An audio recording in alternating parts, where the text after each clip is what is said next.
আরে যাও না, ভেতরে যাও না।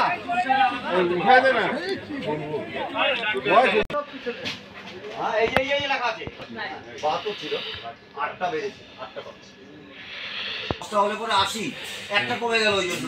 ঠিকই আছে। তাহলে এখানে দাঁড়া, এখান থেকে হয়তো ভালো হবে রে। আমি একটা ভিডিও করি তো। কয়েকদিন পরে পাবো। হ্যাঁ? ভোট পেয়ে গেছিস?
আমার মনে হয় না ছবি ধরবে আর।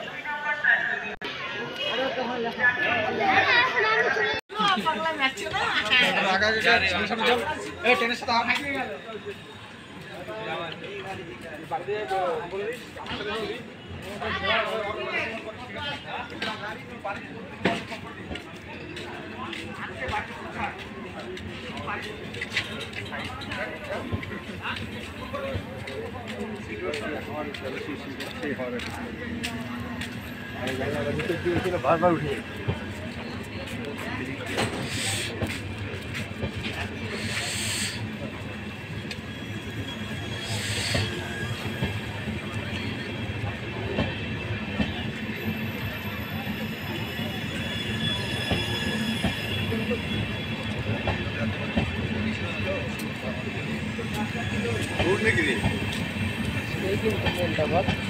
ওই আবার একই তো বগি, ওই যে একই জানলা,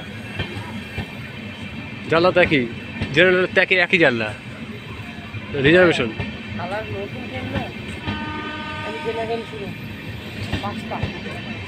ও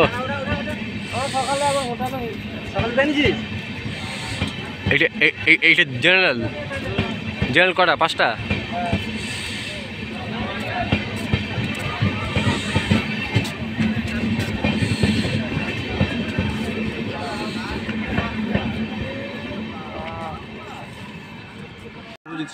কোথায় যাচ্ছেন? কলকাতায়। তো এই যে নতুন পরিষেবা ট্রেন আজ থেকে চালু হচ্ছে, কালকে আর ভোরবেলা এসেছে, কি বলবেন? অবশ্যই ভালো উদ্যোগ, যাত্রী সুরক্ষার দিক দিয়ে এটা একটা ভালো দিক। আগামীতে আরও ভালো হোক পরিষেবা, স্টেশনে আরও সুন্দর হোক, চকচকা হোক, এই কামনা। আগের ট্রেনের কি সমস্যা ছিল? আগের ট্রেনে যাত্রী সুরক্ষা কোথাও যেন একটু খামতি ছিল, যাত্রী স্বাচ্ছন্দ্য একটা খামতি ছিল। তুলনামূলক স্বাচ্ছন্দ্য এখানটায় বাড়বে আশা করা যায়। এই রেল দপ্তর কি বলবেন এই পরিষেবা চালু করার জন্য? আগামীতে আরও পরিষেবা দেয় কালিয়াগঞ্জবাসীকে, এটাই। এই পরিষেবা পায় কতটা খুশি? যথেষ্ট খুশি। প্রধানমন্ত্রীকে কি বলবেন?